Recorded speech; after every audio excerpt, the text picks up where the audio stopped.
Movie బాగుందన్న. కాకపోతే ఏంటంటే రవితేజ గురించి ఎక్స్పెక్ట్ చేసే ఆ ఎంటర్టైన్మెంట్ ఎలిమెంట్స్ ఉండవు. అది కాకుండా సినిమాటోగ్రఫీ బాగుంది అండ్ స్టోరీ బాగుంది, మెసేజ్ బాగుంది, రవితేజ గారి మేకవర్ బాగుంది అండ్ ఎడిటింగ్ కూడా చాలా బాగుంది. ఎడిటింగ్ ఇప్పటి వరకు తెలుగులో ఎవరు ఎడిటింగ్ ట్రై చేయలేదు. కాకపోతే మన తెలుగులో ఎంత వరకు అది యాక్సెప్ట్ చేస్తారు అనేది చూడాలి, రేపు పొద్దున ఎలా యాక్సెప్ట్ చేస్తారో. కాకపోతే మనకి కన్నడలో కైజాప్ వచ్చింది, తమిళ్లో విక్రమ్ వచ్చింది. సో అక్కడ వాళ్ళు అక్కడ చూస్తారు అలాంటివి ఎంకరేజ్ కూడా చేస్తున్నారు. కానీ మన తెలుగులో ఇలాంటి సినిమాలు తక్కువ వస్తుంటే ఇలాంటివి ఎంకరేజ్ చేస్తే కొంచెం కొత్త సబ్జెక్ట్స్ వస్తాయి. లాగ్ అంటే జస్ట్ ఒక లవ్ స్టోరీ వరకు లాగ్ ఉందన్న.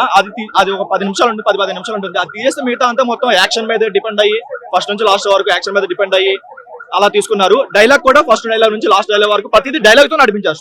స్టోరీ అనేది మొత్తం డైలాగ్ మీద డిపెండ్ అయి ఉంటుంది. అది వరకు వాళ్ళు చాలా సక్సెస్ అయ్యారు. రవితేజ గారు తన ఏజ్ కి బాగా సెట్ అయింది. ఇప్పుడు కేజీఎఫ్ అయినా లేదంటే విక్రమ్ అయినా కమల్ హాసన్ గారికి ఎలా సెట్ అయిందో ఆ రేంజ్ లో రవితేజ గారికి సెట్ అయింది.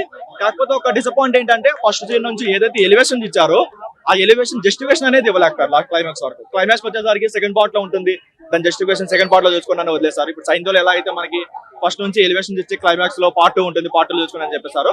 సేమ్ ఇందులో కూడా అలానే ఆ జస్టిఫికేషన్ అనేది పార్ట్ 2 చూసుకున్నారు. దానివల్ల ఏంటంటే చూసే ఆడియన్స్ కూడా అరే మేము ఏదో సగం సినిమాలు చూసి వచ్చేస్తున్నాం అన్న ఫీలింగ్ అయితే వచ్చేస్తుంది. అది కాకుండా ఓన్లీ ది సినిమా వరకు చూస్తే అంత బాగుంది. కాకపోతే ధమాకాతో కంపేర్ చేసుకుంటే ఒక ఎంటర్టైన్మెంట్ సాంగ్స్ విషయం తప్పిస్తే మిగతా అన్ని విషయాలు బాగుంది. సినిమాటోగ్రఫీ అయినా, ఎడిటింగ్ అయినా, స్టోరీ అయినా, డైరెక్షన్ అయినా, హాలీవుడ్ విజువల్స్ అయినా అంతా బాగుంది. కాకపోతే ట్విస్ట్ ఏంటంటే ధమాకు వచ్చినంత రెస్పాన్స్ దీనికి రాదు, ధమాకు వచ్చినంత కలెక్షన్స్ కూడా దీనికి రావు. కాకపోతే మనం దీన్ని కొంచెం ఎంకరేజ్ చేస్తే ఇలాంటి మూవీస్ ఎక్కువ వస్తాయి. లేదు అంటే మనకి గుంటూరు కారం, ధమాకా ఇక్కడ ఆగిపోతాం. సో తెలుగు ఆడియన్స్ అందరూ ఇలాంటి వాటిని కొంచెం ఎంకరేజ్ చేస్తే ఇంకొంచెం మంచి సినిమాలు వస్తాయి. మన స్టార్స్ అయినా లేదంటే సీనియర్ హీరోస్ అయినా ఇంకొంచెం మంచి సినిమాలు తీస్తారు. అండ్ మెసేజ్ కూడా చాలా బాగుంది. ఇలాంటి సినిమాలు ఇంకొంచెం మంచిగా వస్తే ఓకే, ఒక సినిమా నుంచి ఒక నేర్చుకునేది అయితే ఉంటుంది.